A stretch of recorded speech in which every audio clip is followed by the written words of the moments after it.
I'm here with Debbi Simon, and Debbi has brought, well, a whole range of molding and texture, and we're doing so many things. I'm really excited. So we should get started right away. Yeah. So basically, we are going to work with epoxy clays. Now, epoxy clays are just like you would think of your epoxy adhesives, resins, but it's in a clay form.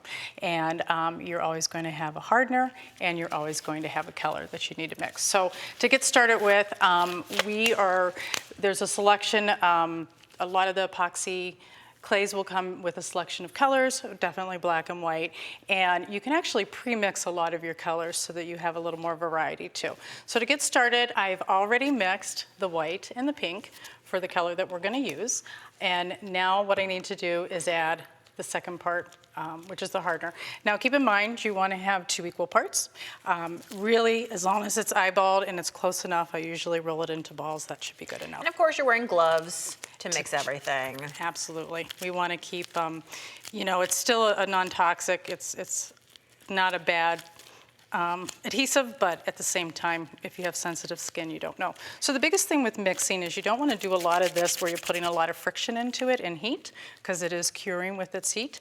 But you do want to sort of pinch it out. And I noticed that the gray isn't really altering the color of the clay that much. Just so you don't have to worry about it. No. So the biggest thing is you want to mix this until there's no more marbling.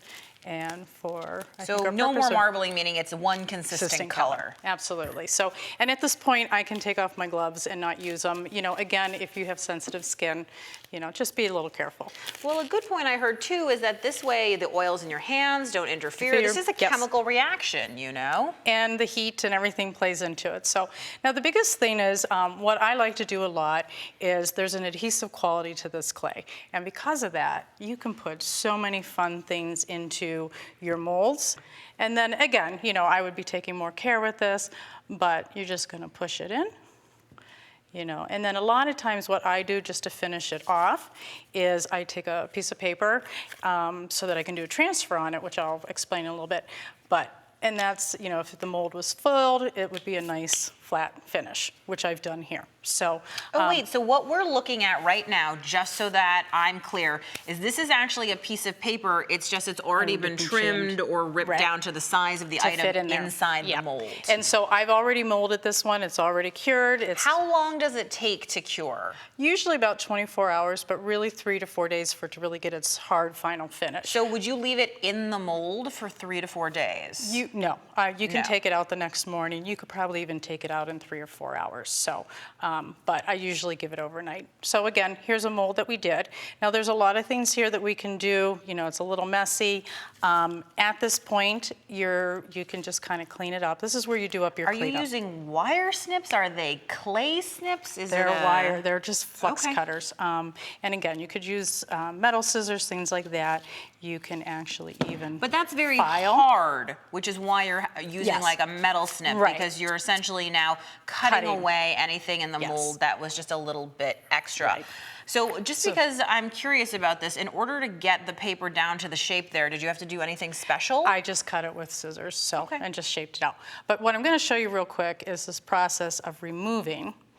And we're just going to remove this paper and leave behind it. You're just taking water, or is it something special? It's just water. So I'm just going to slowly get this nice and wet. I could even dip it in here. But the whole point is I'm going to remove that top layer of the paper so that I essentially end up having a transfer on the back. And it's just a nice way of finishing it. In addition, I also will take the different types of pigments that I have, and now I can kind of go in and really play. I always think, especially if you're making jewelry or an object that is meant to be seen from more than one side, and you're not just going to glue it to something, that's a lovely idea for finishing. And I also really like, you know, the idea of just mixing all these things back in together. So now I know you have some other little pieces here that you also have finished up. Will you tell us about those? Sure. So like these ones here, this was a guy, and again, he was just a mold, but I used a lot of these pigments, but on this one, I used some of these metal pigments to make it a little more patina and metal looking. This one is just part 1 of this mold, and I can now make it So do you always directly add things to it here? Do you put it in the mold? I know you have this, and I know also you have this other piece here, which I've heard even if you change your mind sort of after it's been molded, you can still do things. You can still do things, and I'm actually going to take some of this clay from here real fast just to show you. So on this one, all we need to do is I am going to fill this again. I'll probably put a little colorant on here. Always add finishing touches, things that make it personal, make each piece unique. Even if you're using a mold over and over, by doing something like that, you make it new each time. So here was a transfer that I already did on a piece of clay, and I'm just going to push that in. And in this case, I am going to take this one out right away because I think you can kind of see what it does. Get the gist of it right away. Yeah. Ooh, so you molded a figure on there. I did, and it's like a little amulet. Do you have to put adhesive between it, or? No, because the clay is actually an adhesive. Oh, wow. So as long as you're doing it early in the stages. Now, if it was 2 pieces like this one, like her, and she's done, I could take fresh clay and mix it, and then adhere it together. That's so neat. So it actually becomes really seamless in that way. And in fact, I know, speaking of adhesive, you were actually saying that you had adhered some of these metal pieces with the clay. And the nice thing is it's really nice and lightweight too. So in this case, I used it to actually put in a window, but I can just take this, make a little snake. So a snake just meaning a long skinny thing. I've made those, you know, when I was a kid playing with clay and all that kind of stuff. That's easy to do. That is so easy to do. And then you can just kind of take the 2 pieces together and go like this. And make a sandwich. And make a sandwich. And now, how long would that take to dry or to cure?